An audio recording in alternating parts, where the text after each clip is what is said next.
Joel Ssenyonyi oyinza okugamba nti agenda ali enkoko ye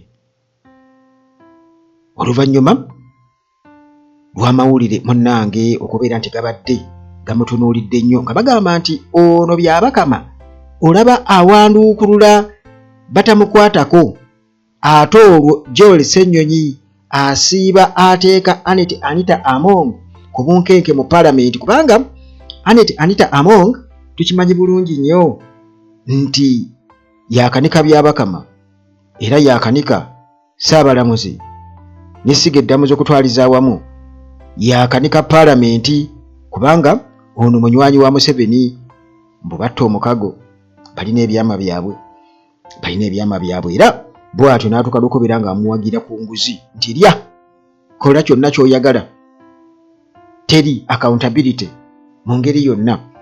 Kaakati munnange kigambibwa okuba nti Anita Among yanyiize era nti waali essaawa eno akola bukubirire. Nze nno nyiiza munnange nange okukibaayinga nti ayinza okuba akola bukubirire kubanga jjukira nti babadde batukakasiza nga batugamba nti ensala y'omulamuzi ennaku z'obweziga 7 bwe zinaawerera ssaawa 4 tujja kuba tumaze okubeera nga tutegeera era tetugenda kubeera nga munnange tubitegeera nti kuva mu kkooti nti bagenze batuule basomeraawo omulamuzi awe ensala ye. Babadde bakubiteeka ku mutimbagano kirabika ndowooza era bwe ebiseera ebisinga obungi ebintu ebitakola nnyo makulu batera kubiteeka ku mutimbagano. Kakati munnange bwetyo nebeera breaking news olunaku olwajjo naku z'omwezi nga 7 nga batugamba nti kooti egobye okusaba kwa munna PFF Ivan Bowe kwe yawaabira nga ayagala banne bwe bali mu lwokaano basazibwemu saidi z'ennakaweeyo.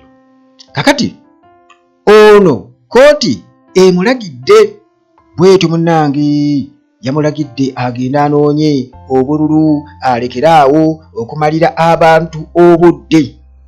Naye gwe njagaloddemu nti munna PFF si munna NRM, munna PFF. Kitegeeza nti munna PFF ono mwabo babadde awaabidde abangi mwe muli ne banna NRM munna NRM oba n'abo NRM bekkiririzaamu newankubadde nga naye aliko akabuuza. Kaakati munnange ey'emu ku nsonga gye nsuubira okuba nti Joel Ssenyonyi ye yamuleetedde okubeera nti agenda ali enkoko ye. Kaakati munnange okusinziira ku gaffe eyo nga bwe nkutegeezezza nti zabadde zirina kuba ssaawa 4 naye twagenze okulaba nga ebintu biri awo biringa ebyekyama balinga abatammuka abatayagala kutubuulira nti ensala y'omulamuzi ebadde bweti kati nga tugafuna mu nkuubo awo nno ate era nja kukkiriziganya n'oyo agamba nti Anita Among bw'atyo yalidde obuwuka kubanga yali yalayira nti kufa n'obutanyagwa nga bakolagana ne Muhoozi Kainerugaba nga bagamba okufa n'obutanyagwa abo ba Joel Ssenyonyi kubanga Joel Ssenyonyi yakyogerako nti Anita Among agenda agamba nti alina okuwandula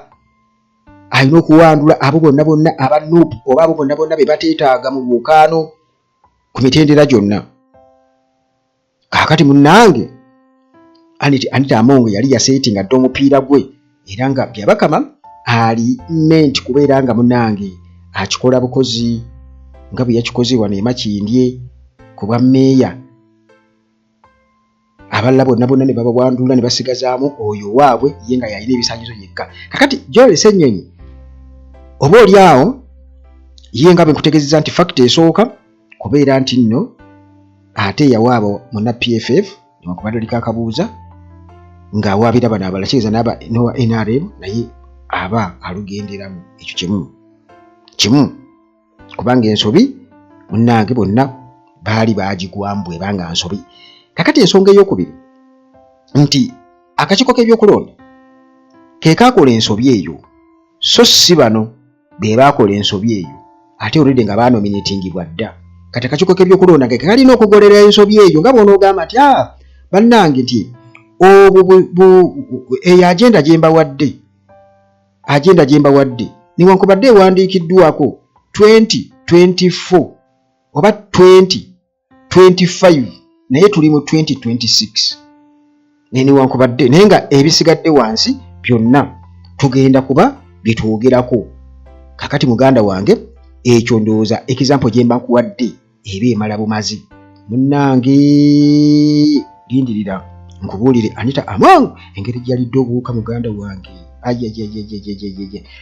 Teweerabira munnange Hillside View Apartments balijjanyi ku kyaki Entebbe Road tuuka Ennamulanda Kitendeka Jansi obuuze ejjanyi ku kyaki awo wonna waliwo amakubo agakutuusaayo era eno gy'ogenda okusanga apartments ennungi ennyo omuli buli kimu enjoyooto obulungi services za mulembe transport bw'oba ova ku airport wa bwereere ate nga munnange byonna wifi byonna weebiri tent weeri awo compound nga zinyo osobola n'okutuulako awo mu tenti n'olema kubeera ng'otuula wokawuka wakola ki wewapangisizza.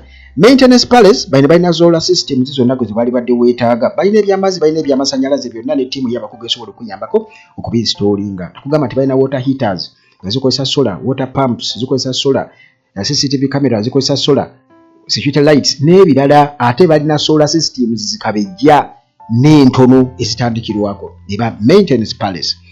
Dr. Wali tofana birwadde yagamba sukaali pressure si bulwadde n'ebirwadde ebirala balina prostate n'ebirwadde bingi nnyo. Muyitire ku namba esembyayo 73 enamba zange weeziri awo esembyayo 73 bwe mba mwagala kugana ku WhatsApp. Eri endala eya MTN esembyayo 1015 kweri naye ku WhatsApp teriiko essaawa zino naye nga kweri osobola okunkubirako osobola kyonna byonna ebirala ebikola naye WhatsApp tukozese eno eya 73 oba oyagala enamba ya dokita. Kakati munange tuddayo ku Anita Among ono yali yasetinga ekintu kye mukambwe nnyo muzibu nnyo ng'amanyi nti bano bonna alina okukola ki. Jjukira nti baatugamba nti balina engeri gye banywezaamu abantu bano kati nga byabakama kubanga abaalina abantu bab'eŋŋanda bikimbu bano baba babawa emirimu mu offices ez'enjawulo kati bano balina influence nnene nnyo ogaanye okukola bye baagala kitegeeza nabo bajja kubeera nga ate bakukosa sayidi eri tebajja kukola by'oyagala kubanga buli omu wali mu office akozesa ofiisi ya munno okubaako byatuukako ng'akozesa influence gy'alina. Kati abantu nga babyabakama munnange babeera awo naye byabakama munnange kigambibwa okuba nti yagenza okutunuulira ensonga zino ng'alabira ddala nti Joel Ssenyonyi si mwangu ono ali ku international scene international community mutunuulidde nnyo nga leader of opposition kati okumuwanduukululayo ku nsobi etali yiye ekyo nga kiba kijja kukola bisa.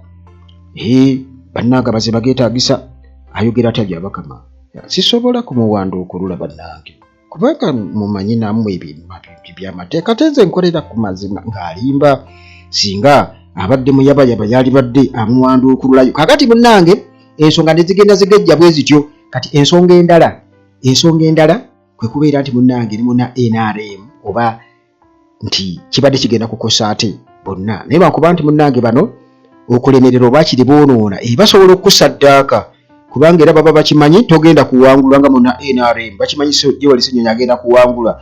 Kakati okumuwanduukulula kitegeeza kiyinza okubakolera okusinga bayinza ogamba bonna katubayiwe oli muna PPF ndaba naye era twamukubadda PPF empiso yaffe enzibu ennyo ey'akasente kisoboka. Kakati muganda wange ebintu si byangu naye nga bwe bityo tubirinze kubanga bagamba nti essaawa yonna omukyala akyalemeddeko akyakutte wansi ne waggulu ayagala byabakama byeko kyakola naye munnange bagamba nti omukisa mpewo ne boggala ogukola ki guyingi ate tosobola kubeera successful mu byonna osanga mu beyawanduukuludde nga baligendera ku influence ye Anita Among muhoozikaniro gaba n'abalala bannaabwe bwe batuula nga bali ku bunkenke obw'amaanyi nti ono ayinza okuba azitoye goge mazima ayinza okuba akoze eki azitoye. Kale batu tusingane mu bwezi bwe sidda kwa ku Uganda Tragic nga bulijjo Mukama Katonda akuume.